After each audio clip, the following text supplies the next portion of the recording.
大家好，我是小诺。这个季节正是菠菜大量上市的季节，价格便宜。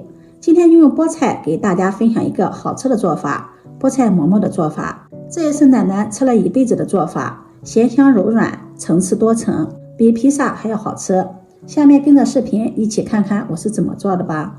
今天花了1块钱买了2斤的菠菜，菠菜的价格真的是太便宜了，而且这个季节的菠菜口感特别的好。菠菜也是这个时候的时令菜，俗话说应季而食，营养又健康。平时我们要多吃一些应季的蔬菜果蔬，好处还是很多的。今天买的这个菠菜，老大娘已经摘得很干净了，然后把它放入盆中，用流动的清水把菠菜清洗干净。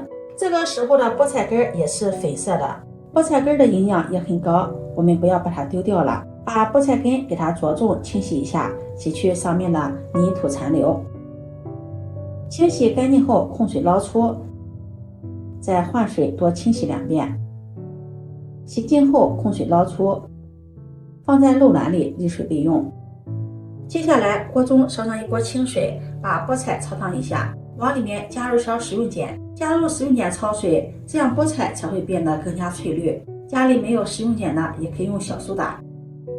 水开后，先把菠菜根放入水中焯烫20秒，然后再将菠菜全部放入水中，用筷子搅拌搅拌。菠菜焯水不用时间太长，30秒左右，只要把菠菜烫软即可，这样可以去除菠菜中的草酸。然后把菠菜控水捞出，放入凉水中过凉。过凉以后，菠菜的颜色更加的翠绿。过凉之后再清洗一下，洗去菠菜表面残留的碱液，然后挤水捞出。水分也不要挤得太干，像视频中这个样子，挤个8分干就可以。然后放在菜板上，把菠菜切碎，尽量切得碎一些。菠菜的营养价值非常高，有蔬菜之王的美誉。菠菜中含有蛋白质、胡萝卜素、维生素、铁和10多种人体所需的营养元素。平时我们要多吃一点菠菜，对身体好处还是很多的。尤其是正在长身体的孩子，更应该吃一些应季的菠菜。再剁一剁，剁得碎一些。剁好后放入盆中，接下来往里面加入勺面粉。面粉我们要1勺1勺的添加，然后用筷子搅拌均匀。面粉我们用什么面粉都可以，中筋面粉、高筋面粉、低筋面粉都可以，家里有什么面粉就用什么面粉。搅拌均匀后，往里面再加入勺面粉，继续搅拌均匀。加入面粉和菠菜呢，和成一个菠菜面团。如果觉得干的话，可以往里面再淋上少许的清水。如果湿的话呢，可以再加入些面粉。因为和的是菠菜面团，这个面粉也不能用的太少。一直搅拌成这种状态，我这里一共加入的是300克的面粉，然后下手揉成面团。像这样，如果觉得干的话，可以再淋上少许的清水。这个面团我们和出来的效果呢，是一个比较偏软的面团。最后把它揉成这样一个偏软的面团，摸上去软软的。揉好后盖上保鲜膜，防止风干，放在一旁醒着备用。接下来做一个馅料，准备把大葱把它对半劈开，然后切成葱花。葱花尽量切得细一些。切好后再剁一剁，剁得碎一些。然后放入碗中，往里面加入1勺食盐调味，先把葱花给它腌软，用筷子搅拌均匀。接着往里面再放入1勺芝麻酱，喜欢芝麻酱浓郁的可以多放一些。再加入1勺自制的辣椒酱，最后再淋上小磨香油增香，用筷子充分的搅拌混合均匀。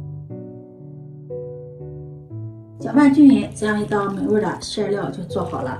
这个馅料闻着特别的香。面团这会儿也醒好了，面板上撒上多一点的面粉，把面团移到面板上，再揉一揉。这个面团经过10分钟的醒制，变得更加柔软了。面团的表面也要撒上一点干面粉，这样揉的时候不容易粘手。再用力的多揉一会儿，把面团揉得更加细腻，这样做出来的菠菜馍馍口感也是更加的筋道。揉的时候一边揉一边撒上干面粉，这样面团呢不会太软，因为我们在揉面的时候菠菜中还有一些水分会渗出来，这样面团会变得越来越软。加入干面粉呢，可以给它中和一下。揉成这样一个光滑细腻的面团，然后按扁，再用擀面杖压一压，把面团擀开，擀成一个长方形的大面片。擀的时候一边擀一边放干面粉，防止面片粘到面板上。两面都要撒上干面粉，因为这个面团是一个偏柔软的面团，不撒干面粉的话容易粘面板，而且粘这个擀面杖。最后把它擀成这样一个长方形的大面片，厚度大约在2毫米左右。然后把调好的馅料放到面片上，先用筷子给它摊开，不要放得太厚，薄薄的一层就可以。这个馅料是又香又辣。铺均匀以后，再从一头把它卷起来，卷的时候不要卷得太窄，给它稍微卷得宽一点，再按压一下。因为卷得太窄的话，它容易太厚，太厚了蒸的熟的就比较慢。按压一下，排出里面的空气。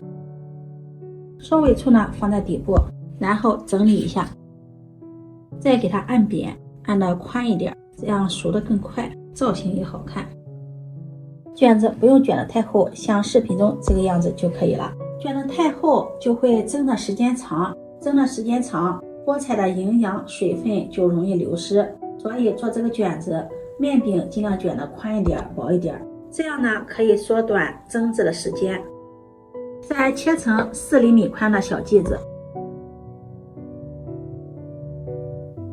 看一下这个切面非常的漂亮，翠绿的菠菜，里面夹杂着红红的辣椒油。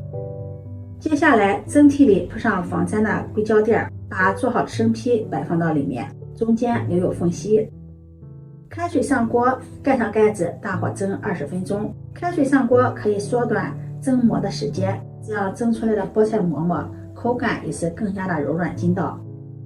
时间到了，打开盖子，这样非常好吃的菠菜葱花油卷就做好了。这样做好的菠菜卷真的是太香了，一层一层，每一层都有葱花的香味和芝麻酱的香味，而且每一层卷子都有菠菜翠绿的，看着就很有食欲。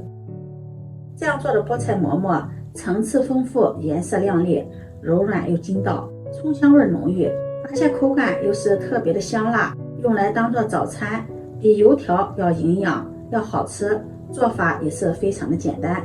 如果你喜欢，就收藏起来试试吧。喜欢我的视频，记得点赞、关注、转发，点我头像可以看到更多美食视频。我们下期视频再见。